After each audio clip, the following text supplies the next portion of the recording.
Hello. In a most recent lesson, we just had learned about the standard deviation, and then in today's topic, we look at why we, initially care about the standard deviation, and then moving forward with it. So, standard deviation, we learned, tells us about the variability of the data set, and there's an important relationship between the standard deviation and something known as the bell curve. The bell curve is a symmetric distribution, which you may have heard before. It was first discovered, in terms of if math is really discovered, by a man named Gauss. So we're going to look at an application of it. So to start, we're going to do a little lead-in, kind of like warm-up question. And so let me lead in. It says the standard deviation relates to the bell curve and helps us know what percent of the data fall between certain values.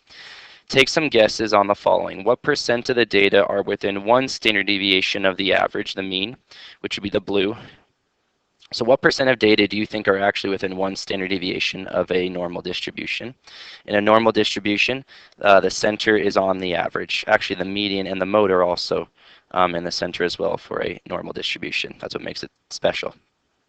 What percent of the data fall within two standard deviations of the data? That would be the combination of this blue area and this tan area. So if you did a study, what percent of your points in your study, your data points, would fall within two standard deviations?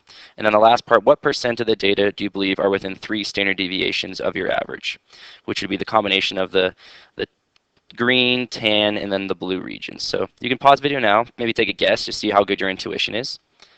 Because it actually turns out that for a symmetric bell-shaped distribution, there is something known as the empirical rule, which tells us almost a great estimate for what percent of the data lie within these standard deviations. It turns out that 68% of the data fall within one standard deviation of the mean, 34% below, 34% above. So 68% of the data fall within one standard deviation of the mean, either above or below. 95% of the data are within two standard deviations of the mean. So if I combine these four, I'm going to get 95% of the data. So 95% of the data are at most two standard deviations away from the mean.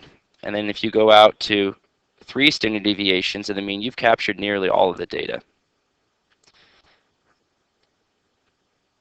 That's the additional 2.35% on each side. So if I add up all of these 6 regions, I'm going to capture 99.7% of the data.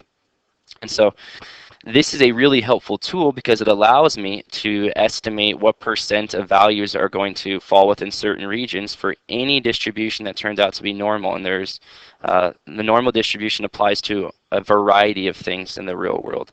Heights, weights, how long items last in terms of like light bulbs or car lives, things like that. There's just so many applications that knowing the percent that will fall within certain standard deviations from the mean is incredibly helpful. So we'll look at a quick application. In a survey conducted by the National Center for Health Statistics, the sample mean height of women in the United States was 64 inches with a sample standard deviation of 2.5 inches. I know this turns out to be a normally approximated distribution, approximately normal distribution, and I can use it to estimate the percent of women whose heights are fall within certain ranges. Who might care about this? Maybe like a fashion designer. If you're designing pants or something like that, you might want to know how many pants you're going to make of certain lengths, depending on the heights of women. So this would be a very useful application. So what percent are going to fall less than 64 inches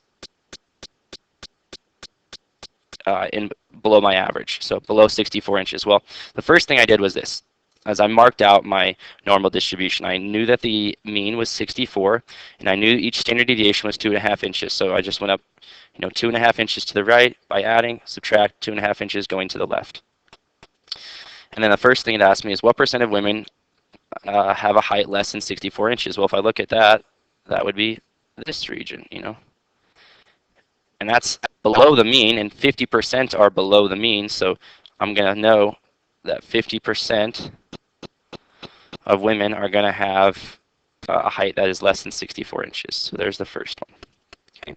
Second question asked me, how many are going to have a height between 59 and 69 inches? Well, that would be within this region, and that is within 2 standard deviations above and below. And within 2 standard deviations was 95% of the data. So 95% of women are going to be between 59 and 69 inches. Last one says, what percent of women are going to be between 59 and 66 and a half? And this one is going to be really helpful to draw a picture. So here's 59, here is 66 and a half. So here is my mean. And I know if I go back to my empirical rule general description that 68% are with 1 standard deviation, which means 34 on each side. So there's 34 here, and then to the left of that, this is at 13.5% because 13.5 and 13.5 is going to make 27, and then 27 plus my 68 in the middle, which is what makes my 95. So really, I know this is going to be a 34 plus 13.5 on this side. So 34 plus 13.5 is going to leave me with 47.5% on that side. To the right, 1 standard deviation was half of my 68%, which is 34%. So this will be 34% right here. So I need to do 47.5% plus 34% to total to be how many women I would expect to have a height between 59 and 66.5 inches. And that turns out to be 81.5% of women should have a height between those values. So it's very helpful. If like I said, if a fashion design company, Levi maybe wanted to estimate how many, what percent of their jeans should be made at each size level. So that is for a normal distribution. So for a normal distribution, I can use the empirical rule for some rough estimates in terms of standard deviations away, as long as I'm using a whole number of standard deviations. However, what if our data set is not bell-shaped, not symmetric? What if we have some skewness like we learned about last time? Then we can use something called Chebychev's theorem. Chebychev's theorem is named after a Russian statistician. His name was Pafnuty Chebychev. He lived in the 19th century. And he was famous for developing a good approximation for what percent of the data lie within a certain amount of standard deviations for any distribution. It gives an upper bound. It says this is like the worst case scenario. So his rule is this. It says the portion of any data set lying within k standard deviations of the mean is at least 1 minus 1 over k squared. So it gives it a bound. So for example, if k equaled 2, so if you're 2 standard deviations away for any distribution, whether you are symmetric, whether you have skewness, at least 1 minus 1 over, because my standard deviation was 2, to be 2 squared, I'd have 1 minus 1/4, and that's 3/4, which means Chebychev would say 75% of the data lie within 2 standard deviations of the mean for any distribution. Well, let's go see if that fits what we said before. In our case, for a symmetric, we actually know 95% of the data are within 2 standard deviations. Well, that's drastically different than Chebychev, but Chebychev is doing it for all types of scenarios, so it won't be as precise. The symmetric will be more precise. Chebychev says at least 75% of the data will fall within 2 standard deviations. For the bell curve, it was 95%, which is definitely at least 75%. If k equaled 3, I do 1 minus 1 over 3 squared, which is a ninth, which leaves me 8/9, which tells me for 3 standard deviations away, I get at least 89% of the population. Well, for the normal, we knew that for 3 standard deviations away, you're at 99.7, which is definitely still at least 88.9. But then again, this is the worst case scenario, assuming you know as little about the distribution as possible, because it works for all of them. So you'll see though what's happening as k increases. As k increases, you're obtaining a larger and larger percent of the data. So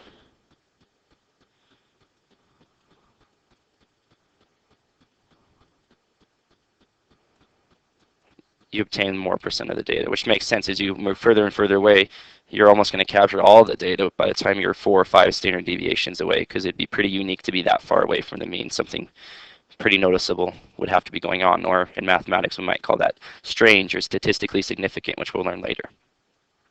So for example, if I look at the following distribution, which concerns the age distribution for Florida, Florida's greatly affected by retirees moving there. I'll see I don't really retain a normal distribution. I obtain almost semi-uniform, but definitely not a normal distribution. And I'm going to use it to estimate the percent of people that are going to fall within 2 standard deviations of the mean. So the first thing I need to know in order to use Chebychev's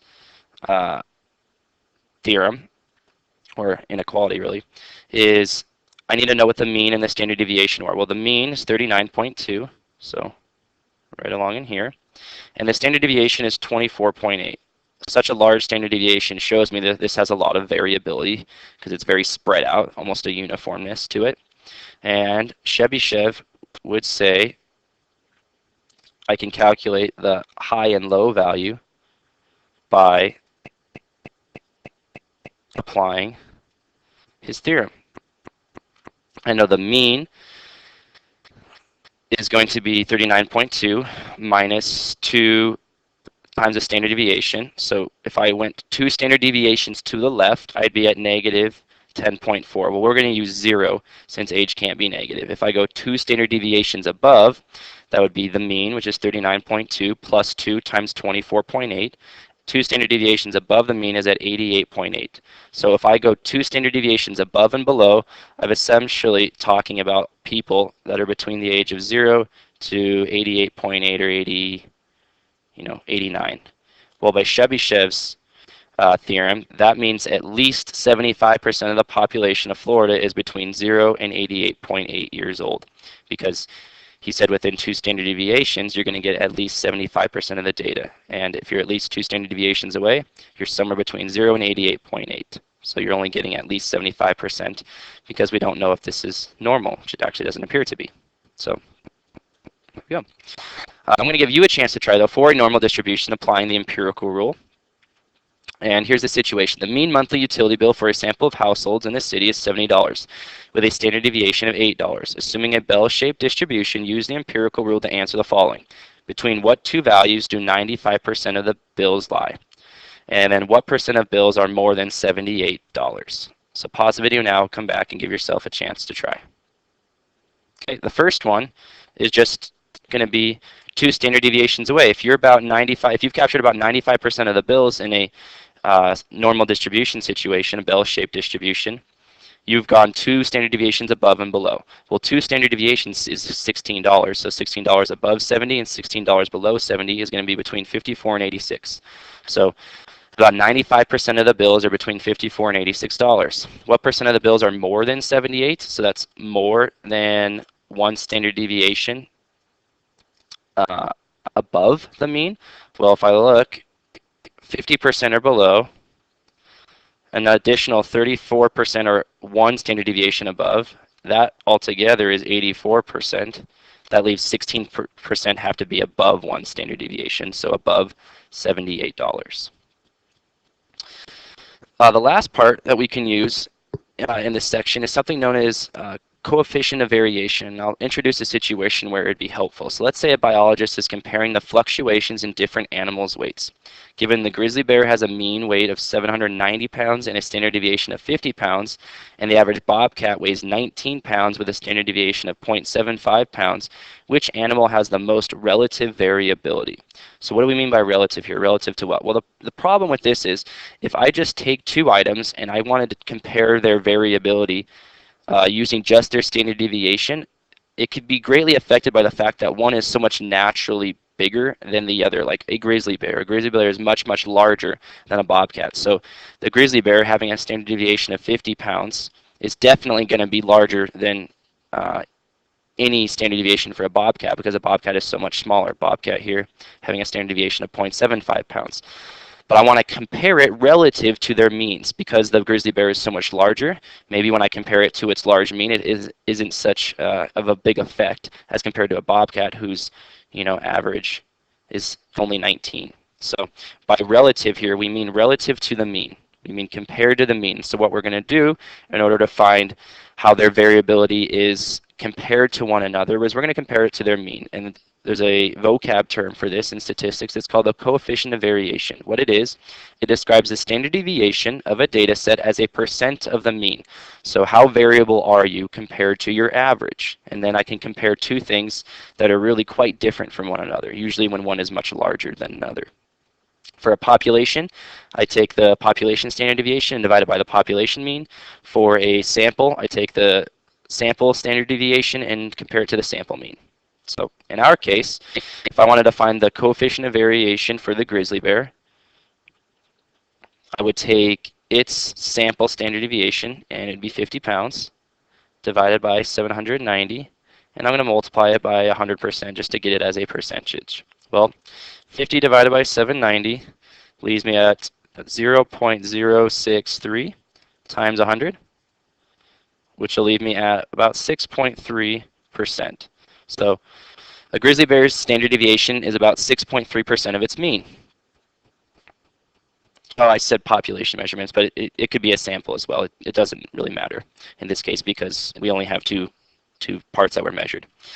For the coefficient of variation of the bobcat, it would be 19 and 0.75. So up top would be the standard deviation compared to the mean of 19 times 100%. 0.75 divided by 19 leaves me at 0.039 times 100%. If I multiply by 100, I'm going to get 3.9%. And the question was, which animal has the most relative variability?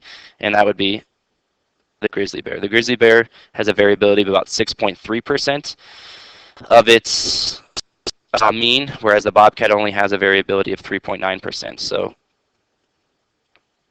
the grizzly bear